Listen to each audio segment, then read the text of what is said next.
So I'm absolutely delighted to be addressing The Wheel, and The Wheel has been a really important organisation for me in my development in politics over the last number of years.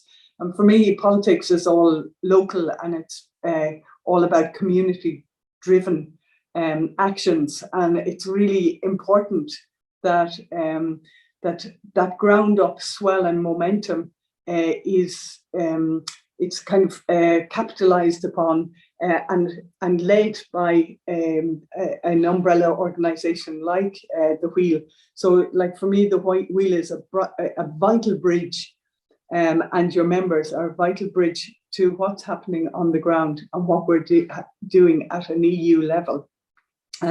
Like civil society organizations for me have been critical in terms of my own work when I was senator in Shannon Éireann. So when we were debating different pieces of legislation like the Heritage Bill, I was absolutely delighted and thrilled to see civil society groups coming to Leinster House to show their support of good legislation, and doing that in often very creative ways by having, strong banners or posters or whatever, but also in terms of mobilizing support and putting pressure on your elected representatives.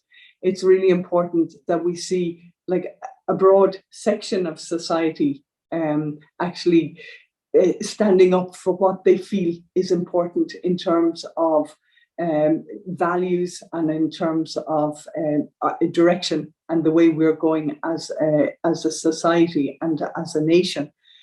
So, for instance, again, when I was in Leinster House as a senator, I remember the very first time the Fridays for Future, the young schoolgoers came to the gates of Leinster House. And I remember standing there with a well-known broadcaster in Ireland, Duncan Stewart from EcoEye.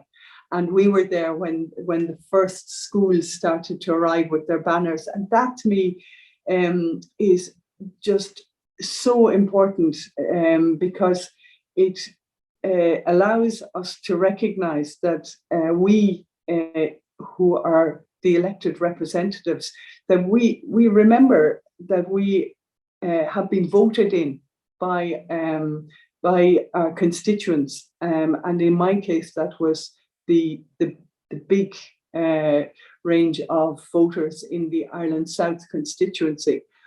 So it's just a reminder that we are here to advocate and to speak on behalf of the citizens who have voted for us.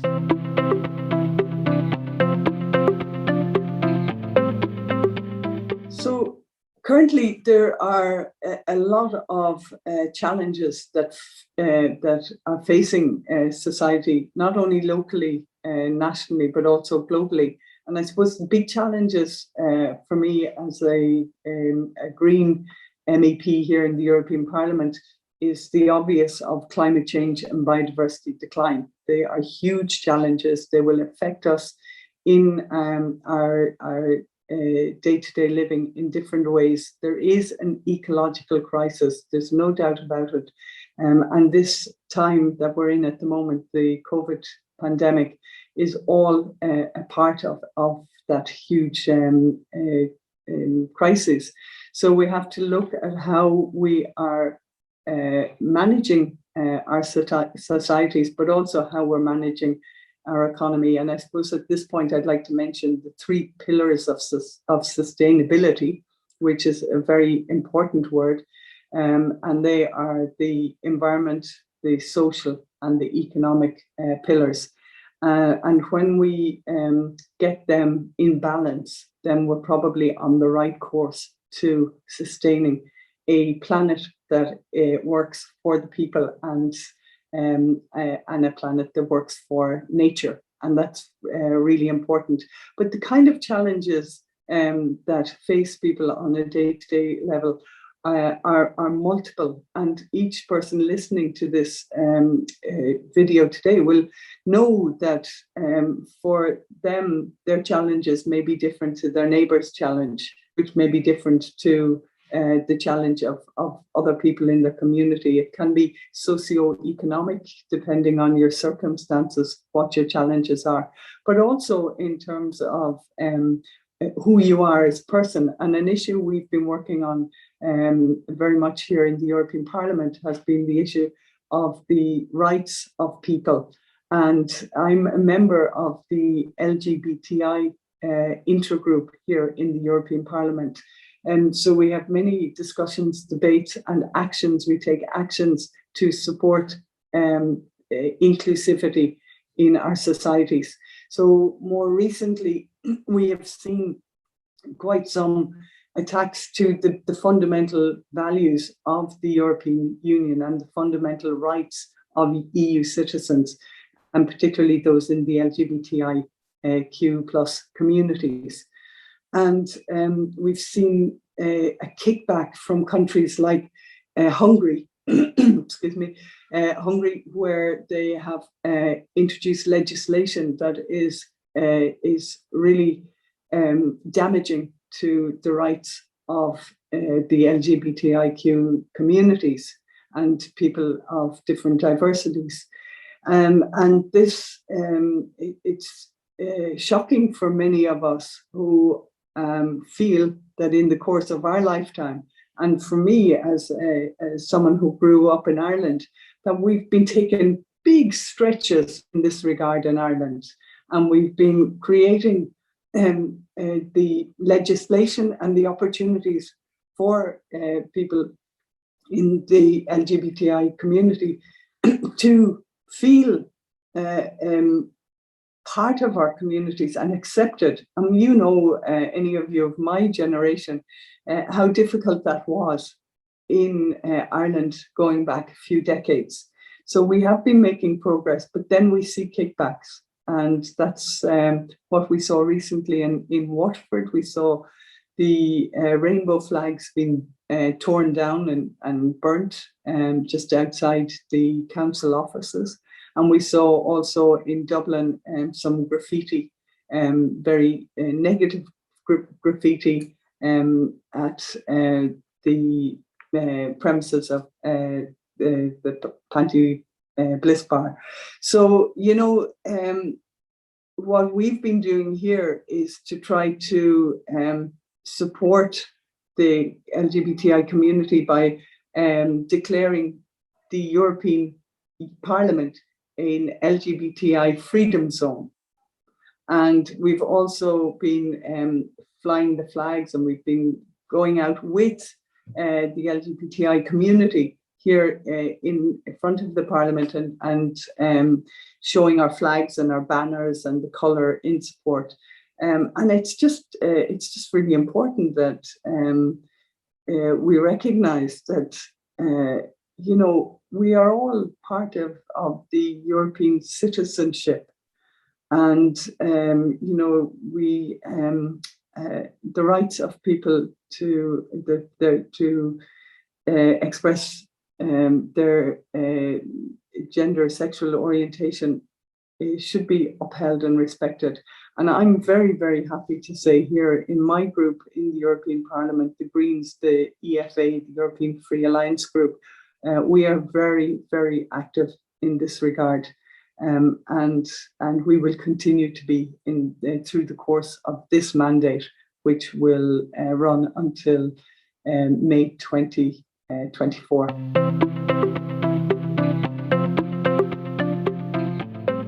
So it's really important that civil society groups and individuals exercise their rights within the EU and within national boundaries and local boundaries.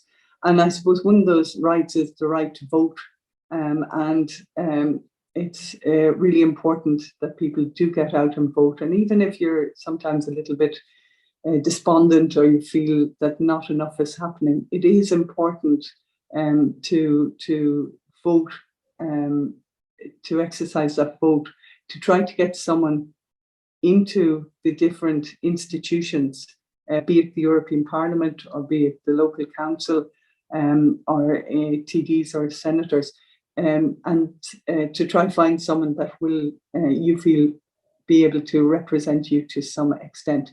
Because once you have done that, then you have a bit of a bond or a thread with that person where you can interact and engage with the person to try to pursue your own objectives within your civil society groups.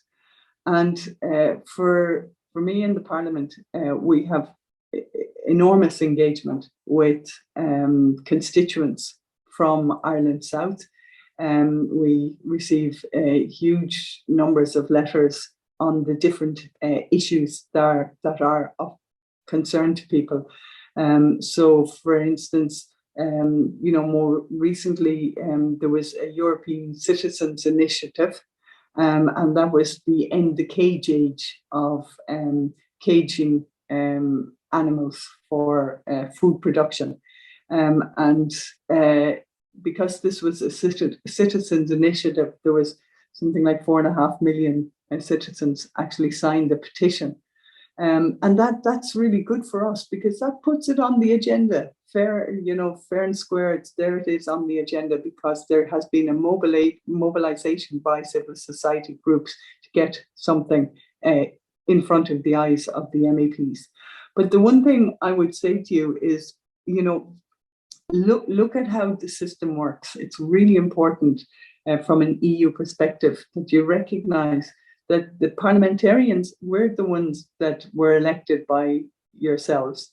And we can speak in the Parliament, and we can work hard, write letters, do our networking no more than you do your networking, and do our level best to influence policy and strategy in the direction that we feel is good for society and the planet.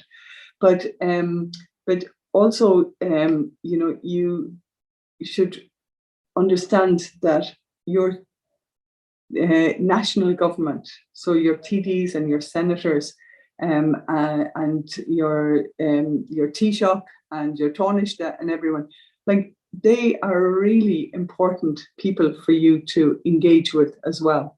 So and then go down along the line. So if you're writing a letter from your group to an MEP, make sure that same letter goes to the TD that's linked to it, or to a senator, or to a local councillor, or people of influence. So that's what I'd say. Always try to add value to what you do. So if you're doing one letter, say to me as your MEP, then be sure and either CC it to a bunch of other people so people can see that you're engaging with me, and that helps in terms of the network working, or just send individual letters to the various MEPs, because sometimes we need your support very much, and we really, really need your support at times when there's an issue where maybe the Green Group in the European Parliament, with you,